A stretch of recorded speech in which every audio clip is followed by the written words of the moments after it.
નમસ્કાર મિત્રો, રાજ્યમાં મેઘતાંડવ જેવી સ્થિતિ સર્જાઈ છે। મેઘરાજા તોફાની બેટિંગ કરી રહ્યા છે। ત્યારે મિત્રો ગઈકાલની સરખામણીમાં આજે રાજ્યમાં વરસાદનું જોર વધશે, સાથે વરસાદના વિસ્તારોની અંદર પણ મોટો વધારો થશે। મિત્રો આજે વરસાદના એક સાથે ત્રણ એલર્ટ જાહેર કરાયા છે। રેડ એલર્ટ, ઓરેન્જ એલર્ટ અને યલો એલર્ટ જાહેર કરાયું છે। એટલે કે હવે મુશળધાર વરસાદ તૂટી પડશે। આજે કયા વિસ્તારોમાં કડાકા ભડાકા સાથે મુશળધાર વરસાદ તૂટી પડશે તેની વાત કરીશું, પણ તે પહેલા આ વિડીયોને લાઈક કરવાનું ભૂલતા નહીં।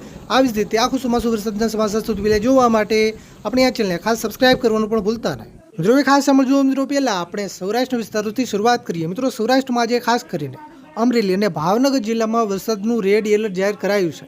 એટલે કે આ વિસ્તારોમાં જે મુશળધાર વરસાદની મોટી આગાહી કરાઈ છે। રેડ એલર્ટ એટલે કે ભારેથી અતિ ભારે વરસાદ પડવાની શક્યતા છે।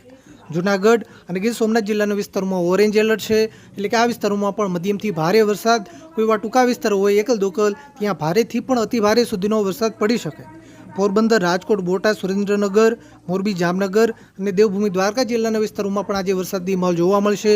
આ વિસ્તારોમાં પણ મધ્યમથી ભારે વરસાદની આગાહી કરાઈ છે। મિત્રો દક્ષિણ ગુજરાતમાં પણ આજે ભારે વરસાદની મોટી આગાહી છે, જેમાં ખાસ કરીને સુરત, તાપી, ડાંગ, નવસારી અને વલસાડ જિલ્લામાં ઓરેન્જ એલર્ટ જાહેર કરાયું છે। એટલે કે આ વિસ્તારોમાં આજે મધ્યમથી ભારે વરસાદ, કોઈ એવા ટૂંકા વિસ્તારો હોય ત્યાં ભારેથી પણ અતિ ભારે વરસાદ પડી શકે। ભરૂચ અને નર્મદા જિલ્લામાં પણ મધ્યમથી ભારે વરસાદ પડવાની શક્યતા છે। મિત્રો મધ્ય પૂર્વ ગુજરાતમાં આજે અમદાવાદ જિલ્લામાં ધોધમાર વરસાદની આગાહી છે। આણંદ હોય, ખેડા હોય, મહીસાગર, પંચમહાલ, દાહોદ, છોટાઉદેપુર અને વડોદરા જિલ્લામાં પણ મધ્યમથી ભારે વરસાદની આગાહી કરાઈ છે।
તમારા વિસ્તારમાં કેવું વાતાવરણ છે, વરસાદ છે કે નહીં, તાપ છે કે તડકો છે, નીચે કોમેન્ટ કરવાનું ભૂલતા નહીં।